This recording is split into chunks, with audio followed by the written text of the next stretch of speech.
कमर चीमा साहब, आपको क्या लगता है कि जंग की तौलत की बातें की जा रही हैं कि 2 माह तक जंग जारी रहेगी? अमेरिका खबरदार कर रहा है कि उसके पास बड़ा जंगी साजो सामान मौजूद है। ईरान भी डट कर खड़ा है। ईरान ने जिस किस्म के मिसाइल हमले किए हैं तल अबीब के अंदर, उससे भी बड़ी जो है वो तबाही का मंजर देखा जा सकता है। मामलात आपको किस तरफ जाते हुए दिखाई देते हैं? कोई सालसी होगी, कोई दरमियान में कोई ऐसा माहौल बन सकेगा, बातचीत शुरू हो जाए? बज़ाहिर तो नज़र नहीं आती है। जी, बहुत शुक्रिया मलिक साहब। अस्सलाम वालेकुम टू ब्रिगेडियर साहब। देखिए, पहली बात तो ये है कि अभी तो हम ये बातें कर रहे हैं कि जंग का क्या बनेगा, लेकिन अमेरिकी लीडरशिप जो है वो कंफ्यूज है। पहले पता चला जी कि 5 दिन की जंग है, फिर कहा जी 4 हफ्ते की है, फिर कहा जी 8 हफ्तों की हो जाएगी। अभी कुछ लोगों का कहना है सितंबर तक चलेगी। और अभी थोड़ी देर पहले प्रेसिडेंट ट्रंप साहब ये कह रहे हैं कि अनकंडीशनल सरेंडर चाहिए और फिर जाके हम जो है इनके साथ बात करेंगे। अब सवाल ये पैदा होता है कि अनकंडीशनल सरेंडर जो है वो कैसे होगा? जी कैसे जी। ईरानी लोग जो हैं ये बर्दाश्त करेंगे कि उनके मुल्क के अंदर कोई और मुल्क का जो बंदा है, सदर वज़ीर-ए-आज़म जो है उनके मुल्क में किसी को नॉमिनेट करे कि जी ये अब हुकूमत चलाएगा, तो ये थोड़ी-सी चीज़ें बड़ी प्रॉब्लमैटिक है।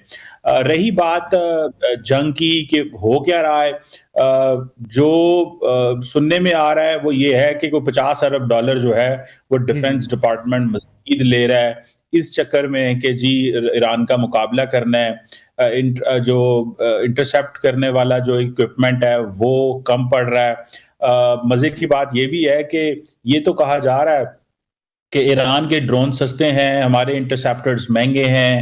हम्म अमेरिका जो इंटरसेप्टर्स बड़ा बनाता है, वो 6-7 बनाता है महीने के। हम्म। सवाल ये भी पैदा होता है कि इतना ज़्यादा असला भी इस्तेमाल कर रहे हैं, रिज़ल्ट भी नहीं मिल रहे।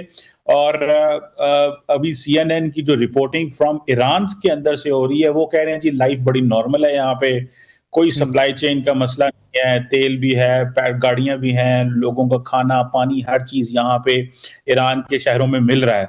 तो सवाल ये पैदा होता है कि अगर ट्रंप साहब जो हैं वो ये समझ रहे थे कि हम जाएँगे और रिजीम चेंज हो जाएगा, वो नहीं हुआ। फिर बात चली जी कुर्दों को एंगेज कर देंगे, वो कुर्दों ने कहा जी कि sorry we are not hired guns, हम ऐसे नहीं कर सकते। बिल्कुल ठीक। ईरान की कैपेबिलिटी भी है, तो मेरा ख्याल ये है कि अगर ये जंग को लंबा करेंगे तो हम्म। इंटरनेशनल कम्युनिटी का नुकसान होगा और सबसे बढ़ के अब तो अरब ममालिक परेशान है। अब तो कतर की लीडरशिप ने ये कह दिया है कि इस जंग को बंद करें वरना पूरी दुनिया में तेल की किल्लत हो जाएगी, ग्रोथ रेट कम हो जाएगी। और आखिरी बात बताता चलूं जी जी। कि अमेरिकी सदर ने इंडिया को ये कहा है कि वो 1 महीने के लिए रशिया से तेल खरीद लें। हालांकि आपको पता है कि पिछले महीने ही बिल्कुल। फरवरी के अंदर ही इंडिया और अमेरिका की डील हुई थी और अमेरिका ने मना किया था आप रशिया से तेल ना खरीदे। एक तो नरेंद्र मोदी साहब की बड़ी इंसल्ट है कि जब मर्जी उनको कहते हैं तेल मत खरीदो, जब मर्जी कहते हैं तेल खरीद लो। तो लगता ये है कि ये जंग लंबी है। ट्रंप साहब जो है वो अपनी मर्जी के नताइज हासिल करना चाहते हैं। और आखिरी पॉइंट, जी जी। अनपॉपुलर लग रहे हैं इस फैसले से। यही वजह है कि जो रिलीजियस कम्युनिटी है वो व्हाइट हाउस में पहुंच गई, ओवल ऑफिस में, और वो ट्रंप साहब को दुआएं दे रही है। तो वो अपनी जो रिलीजियस कम्युनिटी है, जो क्रिश्चियन कम्युनिटी है, उसको जो फेथ बेस्ड कम्युनिटी है अमेरिका के अंदर, उसको जो है वो पिच कर रहे हैं कि देखिए मैं जो जंग लड़ रहा हूं, जो मेरी फौज जंग लड़ रही है, ये बिल्कुल बिल्कुल ठीक जंग है और हमारा साथ दें।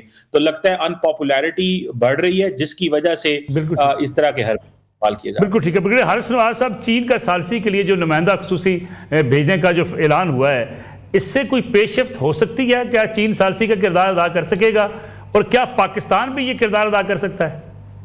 देखिए, मेरे ख्याल में तो पाकिस्तान, चाइना पहले ही बैकडोर डिप्लोमेसी थे। ये ईरान से भी और अमेरिका भी इन टच होंगे, साथ तुर्की भी है।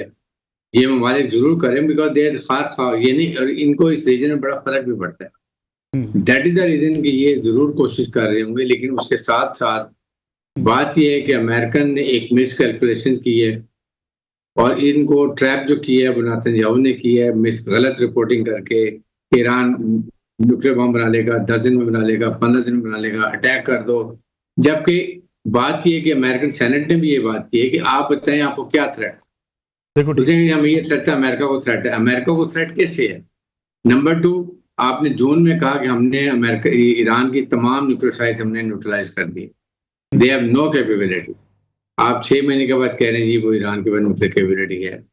फिर उन्होंने ये पूछा आपसे कि आपकी वॉर एंड टर्न जो एंड स्ट्रेटजी है वो आपकी क्या है, इनके पास वो भी कोई नहीं है। फिर उसके बाद देखिए अमेरिकन प्रेसिडेंट इतने गुजरे हैं कि चीन they knew the history of Iran, उन्होंने किसी ने ईरान पे हमला करने की कोशिश नहीं की।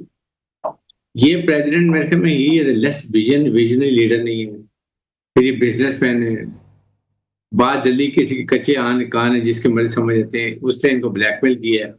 तो बाकी नेतन्याहू ने और उन्होंने जाके अटैक सोचे समझे बगैर के इसके इकोनॉमिक फैक्टर क्या होंगे, अरब ममालिक को क्या इफेक्ट होगा, हमारे रीजन को क्या फर्क पड़ेगा, ओवरऑल वर्ल्ड की इकोनॉमी को क्या फर्क पड़ेगा। He did not realise. मैं तो हैरान हूँ कि इस तरीके से एक सुपर पावर एक्ट कर रही है और उसके बाद ये नहीं रहना चाहिए कि जो ईरान ने हमेशा के हम स्टेट ऑफ हरमुज को हमेशा के लिए बंद करेंगे, एक बूंद 1 लीटर तेल नहीं जाने देंगे।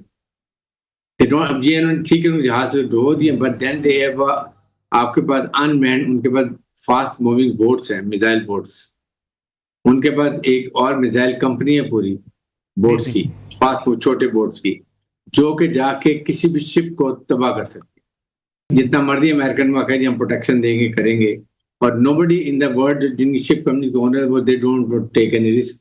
इंश्योरेंस कंपनी 0.25 से लेके 5% पे चली गई है, फिर भी वो नहीं कर रहे हैं।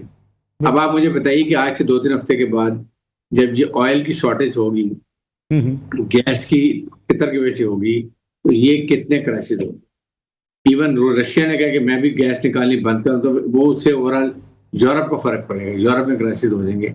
And see the situation, the world is getting very annoyed with America and Trump. Even ये आपके यूरोपियन यूनियन भी नाराज है, अरब कंट्रीज भी नाराज है, हमारा रीजन में नाराज है। Just see there alone the whole nobody supporting them.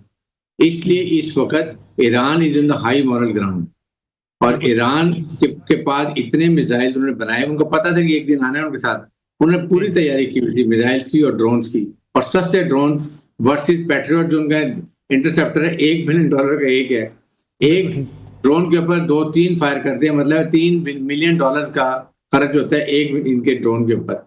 ये डिफरेंस इनको प्रॉब्लम आ रही है, सारा अरब इनसे नाराज हो।